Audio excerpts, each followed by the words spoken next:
Aujourd'hui, je vais vous montrer comment économiser de l'énergie avec les appareils électriques, l'éclairage, qui tous ensemble font une grosse consommation, une grande facture.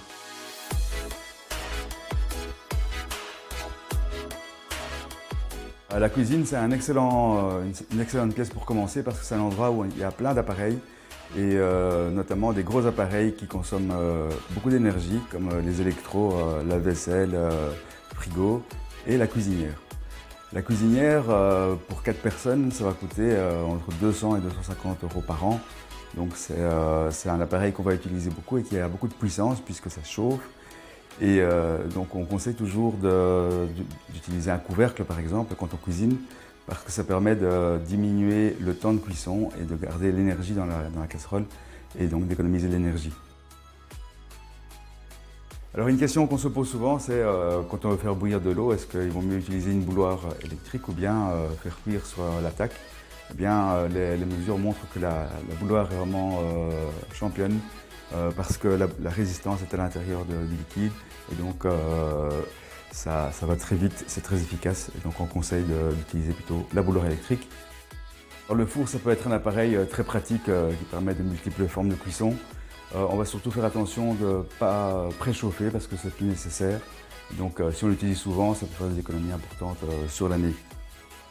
Quant au lave-vaisselle, il est très pratique et bonne nouvelle, il est aussi très économe en eau et en énergie. Pour pouvoir vraiment faire des économies, il y a juste des petites astuces.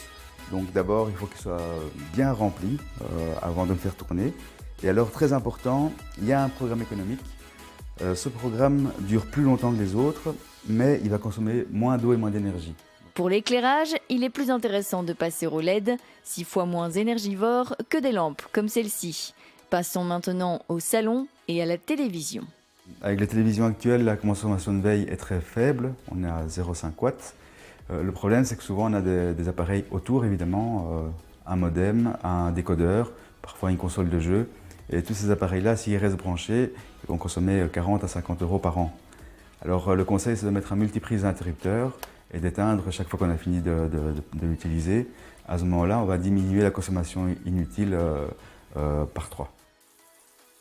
Alors dans la salle de bain, on peut consommer beaucoup d'électricité. Si on chauffe son eau avec un boiler électrique, la consommation est simplement multipliée par 2. Et donc pour économiser, on va diminuer la température de chauffage de l'eau.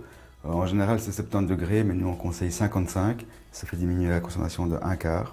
Et on peut aussi utiliser un petit programmateur pour que le boiler ne chauffe que pendant quelques heures.